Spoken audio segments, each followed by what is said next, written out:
किस तरीके से आफताब उसे टॉर्चर करता था, और यही नहीं, उसने जान से हाथ धोने तक का अंदेशा जताया था। इस चिट्ठी में उसने कहा था कि आफताब मेरे टुकड़े टुकड़े कर डालेगा। श्रद्धा के ही दोस्त हमारे साथ इस वक्त लाइव जुड़ रहे हैं, उन्हीं से जान लेते हैं कि किस तरीके से श्रद्धा ने उनसे अपने आप बीती शेयर की थी। रजत शुक्ला, श्रद्धा के दोस्त, इस वक्त हमारे साथ जुड़ गए हैं। इसके साथ ही राहुल राय हमारे साथ जुड़ गए हैं। रजत हमारे साथ पहले भी एक बार कार्यक्रम में शामिल हो चुके हैं। रजत, आप ये बताएं कि श्रद्धा ने आपको मैसेज के जरिए या फिर फोन कॉल के जरिए किस तरीके से और क्या कुछ कहकर अपना दर्द बयां किया था? क्या उसने ये बात साफ की थी कि वो एक अब्यूजिव रिलेशनशिप में थी?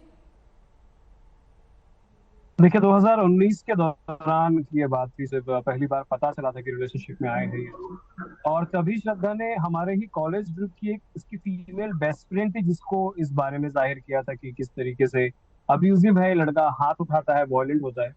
पर उस वक्त संगीनता कहीं ना कहीं हमको शायद समझ में नहीं आई थी, क्योंकि हम थोड़ा कनेक्शन लूज कर चुके थे, अपने अपने काम में व्यस्त हो चुके थे। तो रजत, ये इस रिलेशनशिप में फिर इतने दिन तक श्रद्धा क्यों रही? अगर उसे टॉर्चर मिलता था तो क्यों नहीं एफआईआर दर्ज हुई, क्यों नहीं पुलिस के पास गई वो?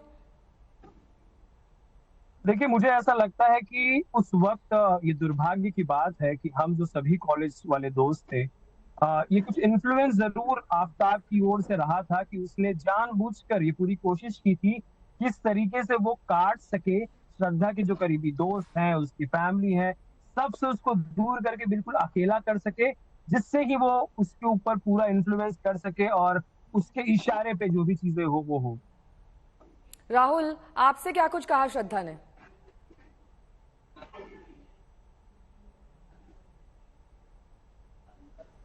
राहुल, आप तक आवाज पहुंच रही है? हेलो जी, आपसे हाँ, क्या बोलो। कुछ कहा श्रद्धा ने अपने बारे में, इस रिलेशनशिप के बारे में? नहीं, उसके लिए तो मैम मेरे को कुछ बोला नहीं थे, मगर जब मेरे को मिले तो फर्स्ट टाइम। और हेलो। मिलने के दौरान क्या कुछ कहा? आप बोलते रहिए, हमें आवाज मिल रही है आपकी। नहीं, तो मेरे को मिलने से पहले मतलब मेरे को मिले थे तो उनके गले पे बहुत निशान था। जब भी मेरे को मिले थे, फर्स्ट टाइम मिले थे, तो उनके गले पे निशान था, उनके चेहरे पे लगा था उनको, और पीछे बाजू पीठ पे उनको लगा था। तो उनको मैं बोला हॉस्पिटल लेके गया, तो हॉस्पिटल नहीं, तो पुलिस चौकी लेके गया उनको, तुलिन पुलिस चौकी में। तुलिन चौकी में लेके जाने के बाद में एनसी किया।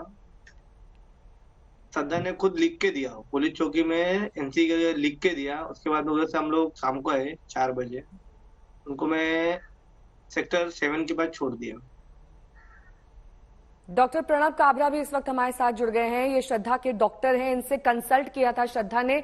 डॉक्टर साहब, उस दौरान श्रद्धा ने आपको क्या कुछ कहा था? कहीं पर उसके इंजरी मार्क्स थे, उस बारे में उसने डिटेल में बताया था? क्या बातचीत हुई थी आपसे? सबसे पहले बताना चाहूंगा कि श्रद्धा को मैंने ऑनलाइन कंसल्टेशन किया था।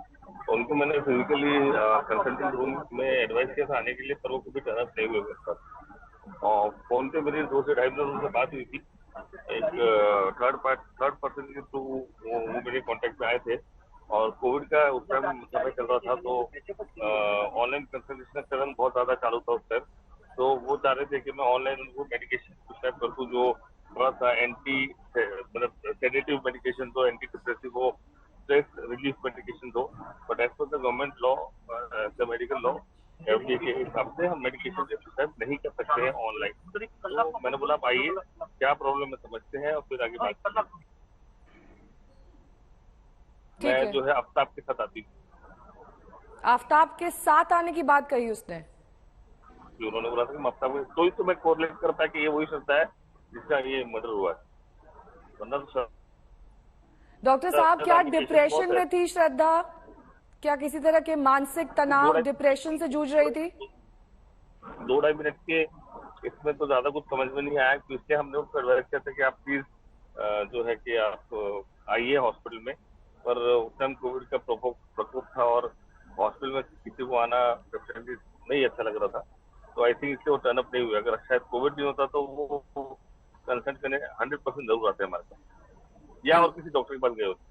उसने क्या ये बताया कि क्या वो किसी तरह का मेडिकेशन ले रही है? किस तरीके से वो अपनी इंजरी ठीक कर रही थी? इस बारे में कोई जानकारी उसने दी? इंजरी के बारे में कुछ जिक्र नहीं हुआ था। ये तक के थोड़ा सा फैमिली इशू चल रहा है। और फैमिली इशू तो कोविड का टाइम था और लॉकडाउन था, तो इनकम वाइज भी इश्यूज थे काफी घरों में। तो आई थिंक वो मैटर से मुझे लगा शायद वो प्रॉब्लम चल रहा होगा घर में। पर अभी जब सारे मीडिया आप सब जो हेल्प कर रहे हैं इस इन्वेस्टिगेशन में, तो समझ में आ रहा है कि मैटर वॉज समथिंग डिफरेंट। ठीक है, रजत का मैं एक बार फिर से रुक करूंगी। रजत, आप कितने क्लोज थे श्रद्धा के? क्या वो आपसे तमाम पर्सनल चीजें शेयर करती थी?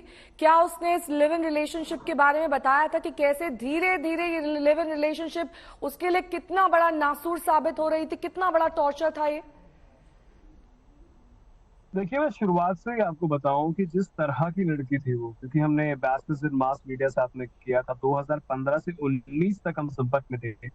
तो ये एक ऐसी लड़की जो कि इतना ज्यादा आउटस्पोकन है, उसके अपने जो भी डिसीजंस होते थे लाइफ में उसके बारे में वो क्लियर थी, उसको क्या चूज करना है क्या नहीं करना है उसके बारे में वो एकदम कॉन्शियस थी।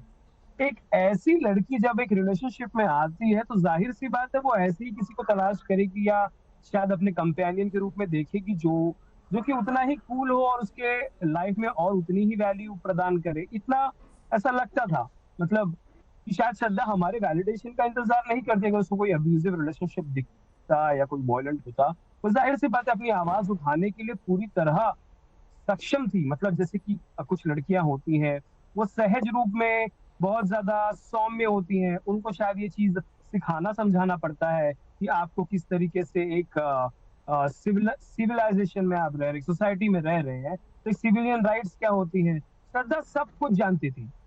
पर जिस दिन 2021 में, जब ये राहुल बात बता रहे हैं, तो जब ये लेकर आए थे उसको एनसी दिलाने के लिए तुरंत पुलिस थाने में, तो उस वक्त भी जब श्रद्धा ने सब कुछ लिख भी दिया था, उसके बाद भी जो मुझे बताया गया दोस्तों द्वारा कि आफ्ताब ने उसे कॉल किया था, उसको ब्लैकमेल किया, उसको ये कहा कि अगर तुम घर वापस नहीं आ जाती हो तो मैं सुसाइड कर लूंगा और तुम और तुम्हारे पेरेंट्स को इसका जिम्मेदार ठहराऊंगा।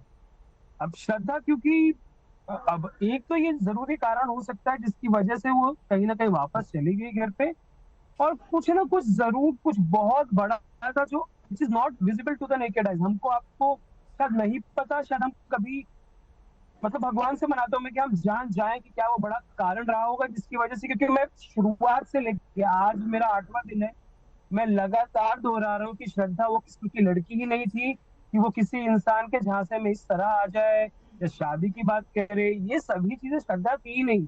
मैंने 4 साल से बहुत करीबी से जाना है उसे, उसके साथ हर दिन क्लास में गया हूँ, थिएटर में मैं उसके साथ था, कल्चरल वीक्स में मैं एंकरिंग करता था, वो डांसिंग करती थी। बहुत कुछ, बहुत बहुत देखा है उसको, समझा है मैंने, जाना है, लेकिन वो नहीं है वो इस तरह के इंसान।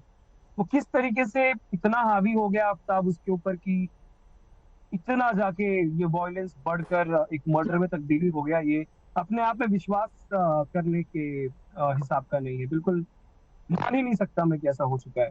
ठीक है।